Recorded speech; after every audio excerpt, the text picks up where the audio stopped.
चलिए तो शुरू करते हैं हम लोग। तो नमस्कार आप सभी का और स्वागत है आप सबका इस क्लास में। तो आज आप लोग जानते हैं कि ऑफ़िशियली हम लोग जो आपका प्रवक्ता मेंस की जो तैयारी हम लोग करने वाले हैं हिंदी विषय में, उसकी हम ऑफ़िशियल शुरुआत आज से करने जा रहे हैं। तो ये आज आप लोगों की पहली क्लास होने वाली है, तो पहली क्लास में हम लोग एक जनरल डिस्कशन करने वाले हैं उसके पाठ्यक्रम को लेकर के। और सिलेबस वैसे तो साइट पर आपने देखा होगा, उसका पीडीएफ भी इसमें डाला गया है कोर्स के अंदर। तो उसके अलावा हम लोग ये आप ज़्यादा बात करेंगे कि हम किस तरह से हम आने वाली कक्षाओं में पढ़ने वाले हैं। हमारे जो कार्यक्रम होने वाला है पूरा का पूरा कक्षाओं का, उसमें हमारी रूपरेखा क्या होगी, ज़्यादा इसके बारे में बात होगी कि प्रत्येक टॉपिक को हमें किस तरह से अप्रोच करना है अपनी परीक्षा को देखते हुए, ठीक है ना? और प्रीवियस ईयर के साथ-साथ जो आधुनिक मतलब जो इस समय ट्रेंड बन रहा है धीरे-धीरे, अलग-अलग राज्यों का हो या किसी भी परीक्षा का हो, उसके अनुसार भी हम लोग यहाँ पर चलने वाले हैं, ठीक है ना? तो प्रवक्ता यानी कि जो पीजीटी का लेवल है, इसको अब आपको जो है पीजीटी का लेवल ध्यान में रखते हुए अपनी तैयारी करनी है, ठीक है? और पीजीटी का लेवल जब हम कहते हैं, तो ये निश्चित रूप से एलटी से ऊपर का होने वाला है, क्योंकि आपकी जो विशेषज्ञता है, वो जो है हिंदी साहित्य विषय में होगी, हिंदी विषय में होगी, क्योंकि आपका मास्टर्स उसमें होगा, तभी आप इसमें तैयारी कर रहे हैं। तो अब तक तो आप लोगों ने मुझे लगता है फॉर्म भर ही लिया होगा भाई, 5 तारीख आज हो चुकी है, सॉरी 4 तारीख आज हो चुकी है, 2-3 दिन रह गए हैं, 7 नवंबर इसकी आखिरी डेट है। अब तक आप लोगों ने भर दिया होगा फॉर्म, जहाँ तक मुझे उम्मीद है, अगर आप प्रोएक्टिव हैं तो, ठीक है ना? जल्दी से जल्दी फॉर्म भरिए और उसके बाद जो है आप आराम से अपनी स्क्रीनिंग में मेंस की तैयारी जो है अपने-अपने अनुपात के हिसाब से, अगर आपको लगता है कि आपकी तैयारी स्क्रीनिंग में अच्छी है, तो आप मेंस की तैयारी थोड़ा उस स्तर पे, उस लेवल पर जाकर के कर सकते हैं। वरना स्क्रीनिंग और मेंस में एक अच्छा कॉम्बिनेशन, एक अच्छा बैलेंस बिठाते हुए जो है आपको अपनी रणनीति बनानी है। रणनीति आपकी अपने-अपने अनुसार होगी और जो भी आपका डाउट होता है, वो तो आप पूछते रहेंगे हमसे, ठीक है ना? कॉन्टैक्ट वगैरह सब कुछ है और ऐप में भी आपका जो है चैट का डिस्क्रिप्शन होता ही होता है, ठीक है? तो यहीं पे बगल पे आपका चैट का है ऑप्शन है, वहीं पर जो है आप कर सकते हैं। और बाद में जो लोग यूट्यूब पर इस वीडियो को देखेंगे, उनके पास कमेंट सेक्शन हमेशा ऑन है। मेरा व्हाट्सएप नंबर भी आपके पास मौजूद है, ठीक है? तो चलिए हम लोग शुरू करते हैं आज की क्लास का। और आज की क्लास में हम लोगों ने डिस्कस करना है आपका हिंदी साहित्य का पाठ्यक्रम। तो शुरू करते हैं हम इसको। जी, चलिए। तो जो आपका ये प्रवक्ता भर्ती का हिंदी साहित्य का पूरा पाठ्यक्रम है, बल्कि मैंने हिंदी साहित्य लिख लिया है इसको, बल्कि इसमें भाषा, साहित्य, व्याकरण सब कुछ आने वाला है, ठीक है? तो इसका जो पूरा का पूरा पाठ्यक्रम है, ये आपका ये जो पूरा सिलेबस है, ये पूरा, ये जो पीडीएफ में दिया गया है ना ये 10 टॉपिक इसमें दिए गए हैं, तो इन 10 के 10 टॉपिक्स को हम डिवाइड कर सकते हैं इन 5-6 बिंदुओं के अंदर। पहला हिस्सा आएगा आपका साहित्य, जो कि सबसे बड़ा हिस्सा होगा इसका, सबसे बड़ा मेजर जो चंक है आपका उसका सिलेबस का, वो साहित्य का ही है। इसके अलावा भाषा के पोर्शन्स होंगे, व्याकरण के पोर्शन्स होंगे, ठीक है? संस्कृत व्याकरण का एक पोर्शन है, उसमें भी कुछ-कुछ जो है टॉपिक्स आपके दिए हुए हैं, जो आपको संस्कृत व्याकरण के आधार पर पढ़ने हैं, ठीक है? हिंदी व्याकरण और संस्कृत व्याकरण में वैसे तो कोई बहुत ज़्यादा फ़र्क नहीं है, ठीक है? लिपि भी सेम ही है, सब कुछ सेम है, लेकिन कुछ-कुछ जगह ही ऐसी हैं जहाँ पर आपको संस्कृत व्याकरण के अनुसार भी तैयारी करनी है, तो वो चीज़ हम करने वाले हैं। इसके अलावा जो टॉपिक मुझे लगता है कि यहाँ कम विद्यार्थियों ने पढ़ा होगा, उन्हीं विद्यार्थियों ने पढ़ा होगा जिन्होंने या तो पहले पिछली बार भी इसकी परीक्षा दी थी, प्रवक्ता की, या किसी और की दी थी, या फिर जिन्होंने यूजीसी नेट की परीक्षा दी थी। जो पहली बार दे रहे हैं, जिन्होंने एलटी दिया है, उन्होंने बहुत संभावना है कि काव्य शास्त्र नहीं पढ़ा होगा, और यही जो है सबसे की फैक्टर होने वाला है। तैयारी के उसमें जो है ये सबसे बड़ा मुझे लगता है टॉपिक होने वाला है, सबसे मेजर टॉपिक होने वाला है, क्योंकि मुझे लगता है ये सारे टॉपिक आपने कभी न कभी पढ़े ही होते हैं, ठीक है ना? ये सारी चीज़ें आपने पढ़ी होंगी। वैसे तो काव्य शास्त्र भी पढ़ा होगा, लेकिन आप मतलब संभावना है कि उस गहराई में शायद ना गए हों, जिस गहराई जो है ये डिमांड करता है ये पेपर मेंस का, ठीक है? इसके अलावा उत्तराखंड साहित्य एवं संस्कृति नाम का एक चैप्टर उसमें जुड़ा हुआ है, एक छोटा-सा टॉपिक है लास्ट में 9th या 10th नंबर का।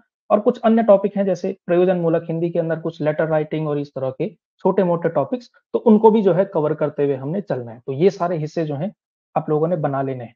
अगर आप वैसे तो अपने स्तर पे अगर आप सिलेबस को अच्छे से समझना है, तो इसमें जो है आप ऐसे में भी इसका बना सकते हैं। एक आपका साहित्य हो गया, भाषा हो गया, व्याकरण हो गया, संस्कृत व्याकरण, काव्य शास्त्र, उत्तराखंड का लोक साहित्य और अन्य टॉपिक, इस तरह से बना करके प्रत्येक ब्रांच के अंदर क्या-क्या है, उसके अंदर भी आप इसको इन टॉपिक्स को रख सकते हैं। जैसे ये टॉपिक्स हैं आपके, तो ये जो है आपका अब ये पूरा जो सिलेबस है आप लोगों ने देखा ही होगा एक बार, नहीं देखा है तो अभी देख लीजिए कि 1 मिनट है, अब देख लेते हैं ये आ भी रहा है कि नहीं आ रहा है। ये मुझे बार-बार इसमें देखना पड़ेगा क्योंकि एक ही जो विंडो है, एक ही लैपटॉप है, तो बार-बार देखना पड़ेगा कि कवर हो रहा है ये कैमरे के अंदर या नहीं हो रहा है। ठीक है? तो इस वजह से बीच में रुकना पड़ सकता है, फ्लो बीच में टूट जाता है, कोई बात नहीं। हिंदी साहित्य का इतिहास, हिंदी साहित्य का इतिहास मतलब पूरा का पूरा एक तरह से आदिकाल, भक्तिकाल, रीतिकाल, आधुनिक काल, पोएट्री के लिहाज से ये सब वर्गीकरण है, ठीक है? यानी काव्य के लिहाज से तो ये सारा का सारा पहला टॉपिक साहित्य के अंदर। फिर जो है इसी का विस्तार किया गया है कहीं न कहीं, ये तो इतिहास है इसमें और इसके अलावा बाकी कवियों को भी आपको पढ़ना है, आदिकाल के सारे कवि पढ़ने हैं, सिद्धनाथ, जैन और आदिकाल का जो वीरगाथा काल था और आदिकाल का अन्य कवि जिसके अंदर लौकिक साहित्य की कुछ-कुछ रचनाएँ आती हैं वो। भक्तिकालीन हिंदी साहित्य में भी सब कुछ है, संत, सूफी, रामकृष्ण सब कुछ और उनके काव्य और कृतियाँ। तो आप देखेंगे कि आपका जो पाठ्यक्रम है उसमें कोई स्पेसिफिक राइटर का नाम नहीं दिया हुआ है, ठीक है? विशेष रचनाकार नहीं है, रचनाकार नहीं, ठीक है? जो आपको एलटी के उसमें दिया गया था, हालाँकि एलटी में पाठ्यक्रम से पूछा गया, कितना पूछा गया, क्या पूछा गया, वो तो डिबेट की बात है, उस पर तो हो ही रही है, लेकिन उसको चलो वो पिछला अध्याय है, उसको छोड़ दिया जाए और आगे बढ़ना चाहिए।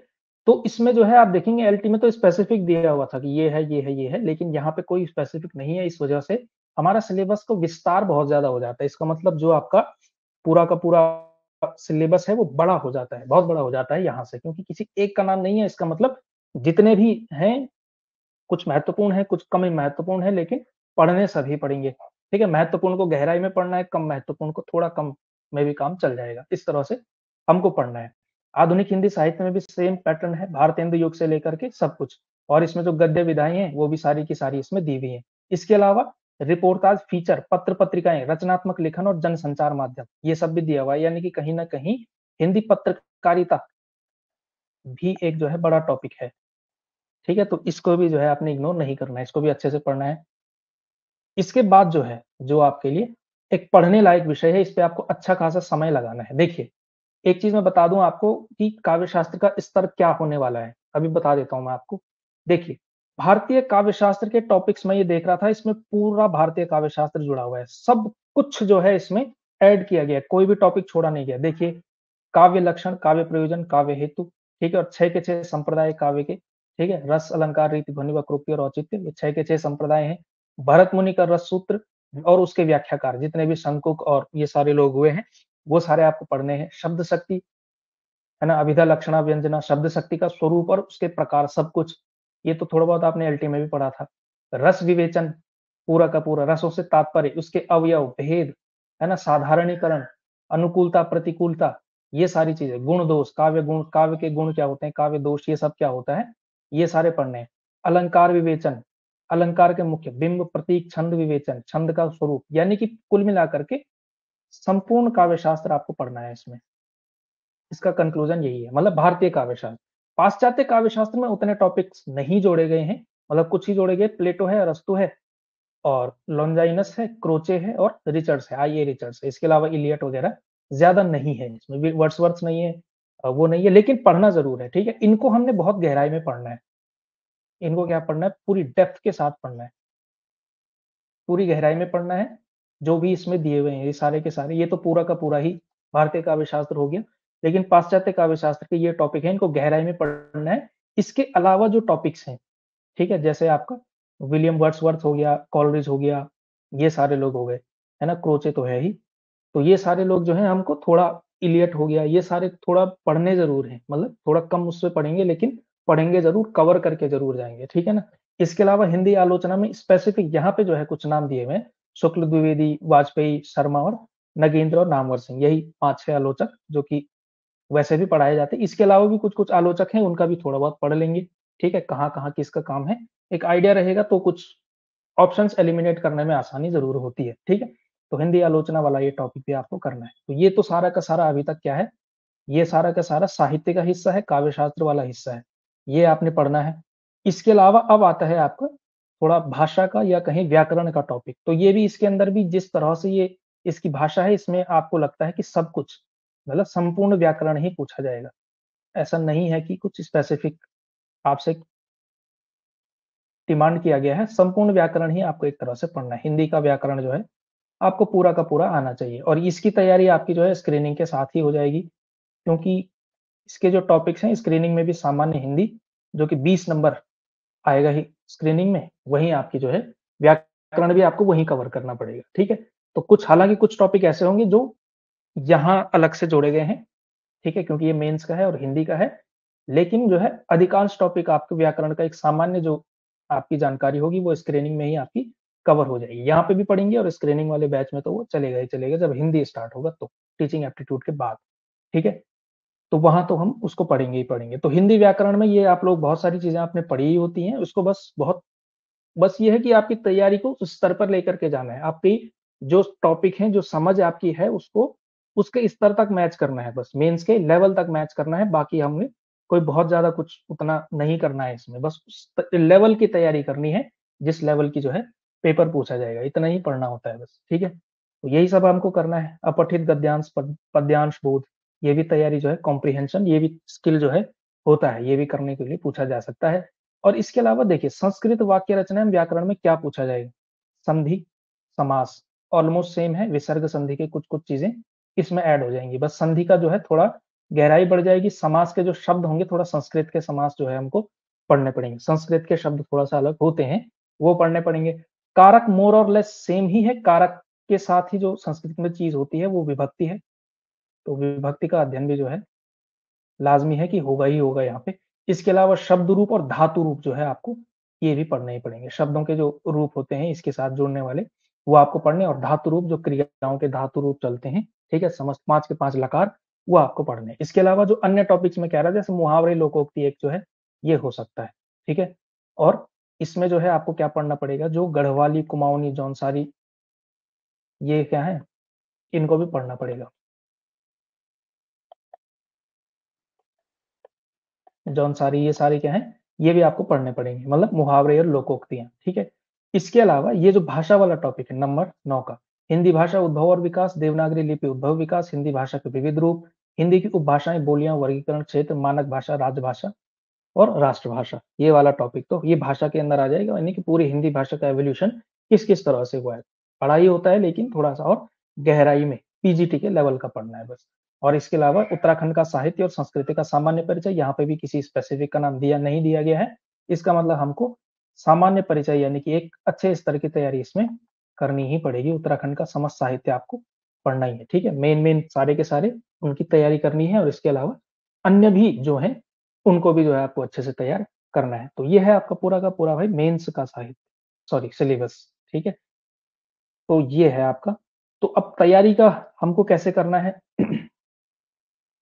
तो तैयारी हम उस तरह से करेंगे या तो एक तरीका ये हो सकता है कि जिस क्रम में सिलेबस में दिया गया है उसी क्रम में हम लोग भी करें और दूसरा ये हो सकता है कि हम जो है अपनी सहूलत के हिसाब से आपकी प्रेफ़रेंस के हिसाब से कि आपको टॉपिक पहला कौन-सा पढ़ना है, उस हिसाब से करेंगे, ठीक है? तो अभी तो क्योंकि ये पहली ही क्लास है, जब क्लास थोड़ा आगे चलती है तभी अधिकांश बच्चे जुड़ते हैं, अभी तो काफ़ी कम संख्या होगी मेरे विचार से, मैंने देखी नहीं है अभी, ठीक है? लेकिन यूट्यूब पर उस पर देख लेंगे तो अभी तो मैं ही अपनी मोनोपोली चलाऊँगा, टॉपिक नंबर 1 मैं ही शुरू करूँगा अपनी मर्ज़ी से।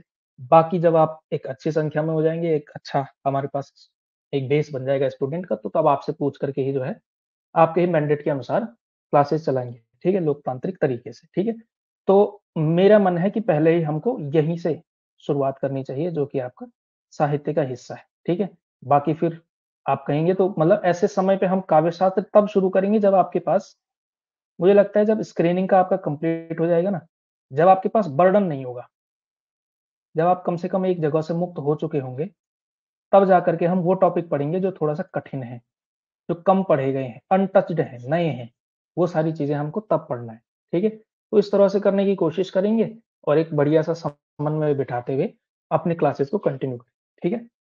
तो मुझे लगता है कि आज की क्लास में मुझे बस इतना ही डिस्कस करना था, बहुत ज़्यादा उसमें कहने को है नहीं। बाकी जो सिलेबस मतलब जो मटेरियल है, स्टडी मटेरियल है, वो आपका अपने-अपने हिसाब से अलग-अलग हो सकता है। वैसे स्टडी मटेरियल आपको अपने स्तर पे रखना चाहिए, 1-2 स्टडी मटेरियल भी मैं बता देता हूँ। चलो ऐसे ही रिकमेंड कर ही दिया जाए, क्यों ना? ठीक है, फिर क्लासेस में बाकी में फिर डिस्टरबेंस नहीं होता है।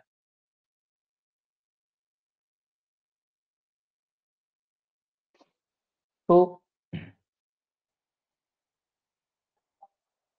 पाठ्य सामग्री, इस पर आप चाहेंगे तो मैं एक स्पेसिफिक वीडियो भी लेकर के आ जाऊँगा, लेकिन अभी थोड़ा शॉर्ट में बता देते हैं, ठीक है?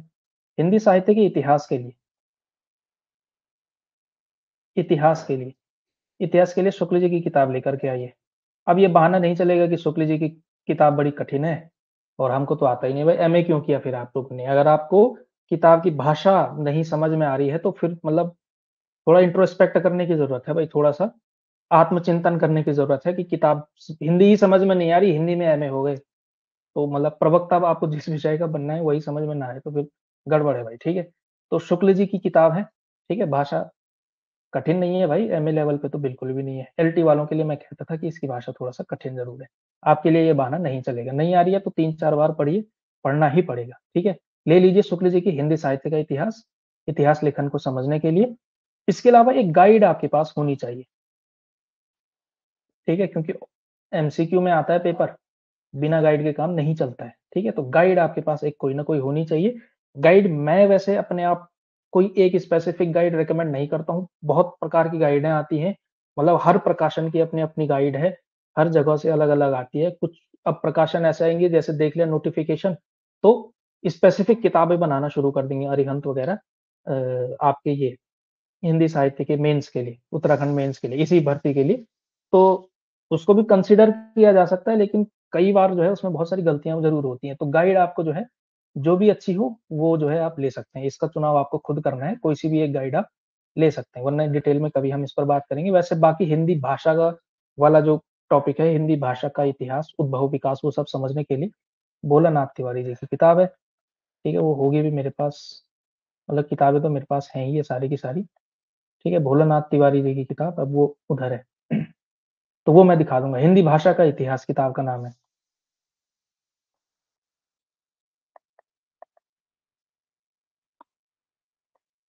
हिंदी भाषा का इतिहास। ये किताब जो है वो भाषा वाले टॉपिक के लिए, ठीक है? व्याकरण के लिए कोई एक किताब नहीं है, कोई भी अच्छी-सी किताब देख लीजिएगा, बहुत सारी किताबें आती हैं व्याकरण को पढ़ने के लिए, ठीक है? वैसे व्याकरण आपका अच्छा होगा ही मुझे लगता है, मेंस की आप तैयारी कर रहे हैं, फिर भी कइयों का ऐसा होता है कि थोड़ा व्याकरण में मामला मतलब कॉन्फिडेंट वो फ़ील नहीं करते हैं, तो तैयारी तो सभी को करके जानी है भाई, इसमें कोई एक्सेप्शन आपके लिए नहीं रहेगा। तो इसके लिए बेस्ट होता है कि आप जो है प्रीवियस ईयर क्वेश्चन्स, वो प्रीवियस ईयर क्वेश्चन आप जहाँ से निकाल सकते हैं, जितने प्रकार के निकाल सकते हैं, जितने आयोगों के निकाल सकते हैं, वो निकालिए और एक से बढ़ कर के एक जो है ऊटपटांग प्रकार के व्याकरण के जो है प्रश्न आपको मिल जाएँगे, ठीक है? और ये कहाँ मिलते हैं? ये किसी भी यूट्यूब चैनल पर आपको मिल जाएँगे। वैसे तो मैं जो है ग्रुप सी वगैरह की तैयारी करवाता नहीं हूँ, लेकिन जहाँ सामान्य हिंदी खूब पूछी जाती है ना, हिंदी बेल्ट में तो वही पूछी जाती है, तो यूट्यूब चैनल आप किसी का भी लीजिए, जो हिंदी भाषा और व्याकरण पढ़ाते हो, उनके पास एक से बढ़ कर के एक क्वेश्चन लेकर के आते हैं वो। वहाँ से जो है आप व्याकरण के क्वेश्चन्स की प्रैक्टिस का जो है कर सकते हैं। वैसे अगर आपको उससे पढ़नी है तो कोई एक गाइड ले लीजिए, कोई किताब ले लीजिएगा व्याकरण के लिए, ठीक है? क्योंकि मैं व्याकरण के लिए कोई शास्त्रीय किताब रिकमेंड नहीं करूँगा, उसके लिए आपके पास समय भी नहीं है और वो आप वो जो है कॉम्पिटिटिव लेवल के लिए ठीक नहीं है। अगर आप कोई सब्जेक्टिव पेपर पढ़ रहे होते या एमए की तैयारी कर रहे होते, कुछ शोध जैसा कुछ कर रहे होते, तो मैं आपको बताता वो वाली किताबें जो व्याकरण के लिए किताबें हैं, ठीक है? हिंदी व्याकरण वाली किताबें, वरना तो आप उससे भी पढ़ सकते हैं, ठीक है? इसके अलावा काव्य शास्त्र के लिए ये सारी वैसे आपको इसका स्टडी मटेरियल जब हमारी क्लास में पढ़ेंगे तो इसके आपको पूरा का पूरा स्टडी मटेरियल मिलेगा इनमें, ठीक है? इसमें कोई ऐसी नहीं है कि पढ़ना आपको खुद ही है, तो हम क्यों हैं फिर, ठीक है? तो ये जो है पढ़ाया सब कुछ जाएगा, इसका मटेरियल भी आपको पूरा का पूरा मिलेगा, इसमें चिंतित होने की बात नहीं है। लेकिन ये मैं कह रहा हूँ कि अगर आप खुद जो है तैयारी करना चाहते हैं, तो खुद भी आपके पास किताबें होनी चाहिए, ठीक है? कहीं मैं रेफर कर दूँ कहीं किताब को, भाई ये वाला टॉपिक है छोटा-सा, ये वाला पेज आप जो है वहाँ से देख लेना, ये वाला नोट्स जो है उतार देना। मैं रेफर भी कर सकता हूँ नोट्स में कि भाई ये वाला जो है, ये जो है तुलसीदास की ये वाले जो पॉइंट्स हैं, ये जो है शुक्ल जी की इस किताब में ये वाली चौपाइयाँ आप देख कर के चले जाना। तो किताब ही नहीं होगी तो कहाँ से पता चलेगा? तो ऐसा रेफरेंस जो है कभी-कभी दिया जा सकता है नोट्स में, ठीक है? तो वो जो है आपको तैयारी करनी है। काव्य शास्त्र के लिए वैसे बहुत सारी किताबें आती हैं भाई। भगीरथ मिश्र की किताब है बड़ी, मतलब थोड़ा ऐसी किताब है कि वो कॉम्पिटिटिव के लिए कई बार मुश्किल पड़ती है। लेकिन मेरे विचार से आप रख सकते हैं, भगीरथ मिश्र की किताब है, भारतीय एवं पाश्चात्य काव्यशास्त्र नाम से वो आती है, वो रख सकते हैं या फिर इसके अलावा इससे भी अच्छी मतलब जो आप कह सकते हैं कॉम्पिटिटिव के लिए बनी हुई है, वो विवेक शंकर की किताब है। विवेक शंकर, राजस्थान अकादमी से छपती है विवेक शंकर की किताब। वो भी आप जो है पढ़ सकते हैं क्योंकि ये जो है एक ठीक किताब मानी जा सकती है उसके लिए कॉम्पिटिटिव एग्जाम्स के लिए एमसीक्यू लेवल का। वो थोड़ा बनाया ही इस तरह से गया है वो। लेकिन अगर आप थोड़ा डेप्थ वाले उससे पढ़ना चाहते हैं तो भगीरथ मिश्र, वरना हमारे उसमें तो मिल ही जाएगा, कोई दिक्कत वाली बात नहीं है। काव्य शास्त्र आपको बहुत उसके साथ पढ़ाएँगे हम, बहुत समझ के साथ। रटने वाला काम किसी भी टॉपिक में नहीं होने वाला है, समझ करके ही होगा। लेकिन क्योंकि समझ जो है यहाँ होती ही है, भाषा-भूषा आपको थोड़ा बहुत आता ही है। काव्य शास्त्र हो सकता है थोड़ा मतलब पढ़ा ना हो आपने, ठीक है? प्रैक्टिस ना हो उसकी, तो बहुत डेप्थ के साथ चलना है हमने, किसी भी चीज़ को समझना है क्योंकि ये वाले जो टॉपिक है ना, ये रट के हो ही नहीं सकते। विवेचन ये सब रट लिया कि शंकुक ने ये इन्होंने ये कहा और क्षेमेंद्र ने ये कहा, बस कह करके कुछ नहीं होता है। समझ करके उसको अप्लाई करके इसमें और इसमें अंतर है तो क्या फ़र्क है ना? साधारणीकरण के बारे में शुक्ल जी और नगेंद्र की क्या डिबेट है वो दोनों का आपस में, क्या किस बिंदु पर असहमत होते हैं नगेंद्र आगे चल करके, जो हिंदी के काव्य शास्त्री हैं, ये सारी जो है बातें और इससे पहले के आचार्यों के मत क्या-क्या हैं, किसने रस की व्याख्या किस तरह से की, किसने अपने सिद्धांत के अनुसार कैसे-कैसे की है, किस दर्शन के आधार पे की है, क्यों की है, वो दर्शन क्या है? एक पूरा का पूरा जो है इसमें तो महीना भी लग सकता है, अभी से बता रहा हूँ, उतना टाइम है हमारे पास, ठीक-ठाक टाइम है, ठीक है? तो वो जो है हमने आराम से पढ़ना है, बिना किसी समस्या के, ठीक है? तो ये भी हो गया। इसके अलावा जो आपके पास कुछ टॉपिक्स हैं जैसे काव्य शास्त्र भी हो गया, उत्तराखंड साहित्य एवं संस्कृति के लिए बहुत सारी किताबें हो सकती हैं, ये बाद में हम देख लेंगे इसका स्टडी मटेरियल। और बाकी जो अलंकार-वलंकार टाइप कुछ हैं जो रस छंद अलंकार वाला टॉपिक था, एक किताब आती है अलंकार पारिजात नाम से, छोटी पतली-सी किताब आती है, तो अलंकार सारे के सारे इसमें आप पढ़ सकते हैं। वैसे भगीरथ मिश्र और इसमें भी मिल जाएगा आपको, लेकिन थोड़ा जो रस छंद अलंकार है कॉम्पिटिटिव उसके लिहाज से वो आप वहाँ से भी पढ़ सकते हैं, ठीक है? इसका नाम है विश्वनाथ नहीं है इनका नाम, अलंकार पारिजात। अभी याद आएगा मुझे, वीडियो खत्म होने के बाद आएगा देख लेना। ठीक है, लेकिन चलो जो भी है। तो ये जो है आपका स्टडी मटेरियल होना चाहिए फिलहाल के लिए क्योंकि आपको शुरुआत साहित्य से ही करनी चाहिए मेरे हिसाब से। तो शुक्ल जी पढ़ना शुरू करिए, कोई भी एक गाइड रखिए, आराम से पढ़िए एक-एक टॉपिक करके, धीरे-धीरे करके आप कर सकते हैं। फिलहाल ज़्यादा फोकस स्क्रीनिंग पर, स्क्रीनिंग में जो है टारगेट रखना है 150 में से 90 नंबर लाने हैं, कम से कम ये भी, ठीक है? अच्छी तैयारी आपको करनी है, ठीक है? तो आज की वीडियो में इतना ही, बाकी कल से हम लोग जो है रेगुलर पहली क्लास आपकी जो पढ़ने वाली क्लास है वो होगी, ठीक है? और आप चाहेंगे कि पाठ्य सामग्री पर डिटेल में बनाइए, रिव्यू करके चलाओ कि शुक्ल जी की किताब में क्या है, क्या नहीं है, कैसे पढ़ना है, क्या पढ़ना है, ये तो बीच-बीच में डिस्कशंस होते ही रहेंगे। बाकी डिटेल्स वीडियो अगर आप चाहते हैं कि इसमें बहुत गहराई में वीडियोज़ लेकर के आता रहूँ, कि इस किताब को पढ़ना कैसे है, समझ ही में नहीं आता कि खोला पढ़ना क्या है इसमें से, वही समझ में नहीं आता, तो वो समझना, किताब पढ़ना भी एक टेक्नीक होती है, तो वो भी जो है हम उसके लिए वीडियोज़ लाते रहेंगे, बीच में क्लासेस में डिस्कशन उस चीज़ का करते रहेंगे, ठीक है? तो बिल्कुल चिंतित होने की कोई ज़रूरत नहीं है, आराम से आप लोग पढ़ते रहेंगे, आज से आपकी क्लासेस स्टार्ट हो चुकी है, ठीक है? चलिए फिर आज की क्लास समाप्त करते हैं यहीं पे और शुक्रिया आपका बहुत-बहुत।